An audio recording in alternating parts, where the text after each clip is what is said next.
मन्त्रीजी मैले सानो कुरा राखेँ जस्तो जोशीपुरमा यो किसानहरूको धेरै समस्या छ, सिँचाइमा पनि समस्या छ। यस विषयमा तपाईँको धारणाहरू के छन्? एकदमै कठिन छ। रात बिरात मल खादको विषयमा पनि धेरै समस्याहरू छ। उत्पादन हुने क्षेत्र हो यो होइन। यस विषयमा तपाईँको धारणा के छ? समस्या धेरै छन् होइन।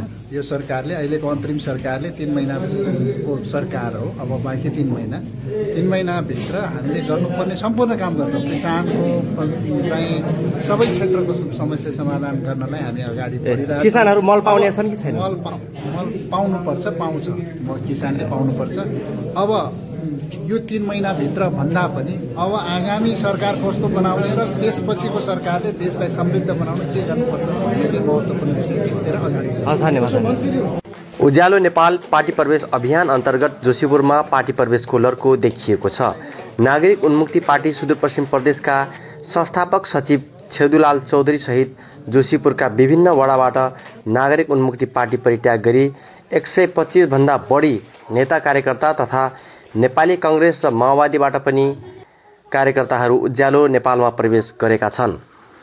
शहरी विकास, ऊर्जा, जलस्रोत तथा सिँचाइ र भौतिक पूर्वाधार तथा यातायात मन्त्री कुलमान घिसिङ, उज्यालो नेपाल पार्टीका केन्द्रीय अध्यक्ष अनुप कुमार उपाध्याय, केन्द्रीय सदस्य रीमा विश्वकर्मा, केन्द्रीय सदस्य प्रदीप चौधरी लगायतको टोली जोशीपुरमा प्रवेश गरेसँगै नागरिक उन्मुक्ति पार्टीका नेता कार्यकर्ताहरू उज्यालो नेपालमा प्रवेश गरेका हुन्। सुशासन, समृद्धि र सामाजिक न्यायका लागि पार्टी स्थापना गरिएको मन्त्री घिसिङले बताउनुभयो। राष्ट्रमा भ्रष्टाचारको अन्त्य गरी सुशासन र समृद्ध नेपालको परिकल्पनाले पार्टी अगाडि बढिरहेको हुँदा सम्पूर्ण नेपाली उज्यालो नेपाल पार्टीलाई सहयोग गरिदिन समेत उहाँले आग्रह गर्नुभयो। उज्यालो अनुहार ल्याउनको लागि अब राजनीतिक नेतृत्व मात्रै, सिस्टमको मात्रै कुरा गर्ने, प्रणालीको मात्रै कुरा गर्ने होइन, देशलाई समृद्ध बनाउने, सुशासन कायम गर्ने, भ्रष्टाचारको मुक्ति दिलाउने र सामाजिक न्याय दिने कार्यमा अग्रसर हुनुपर्छ।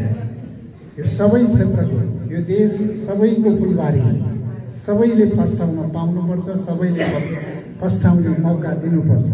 त्यही कारणले यो उज्यालो नेपाल भनेको सबैलाई फस्टाउन दिने, समग्र देशलाई उज्यालो दिने, व्यक्तिमा उज्यालो दिने नै उज्यालो नेपालको अभियान हो।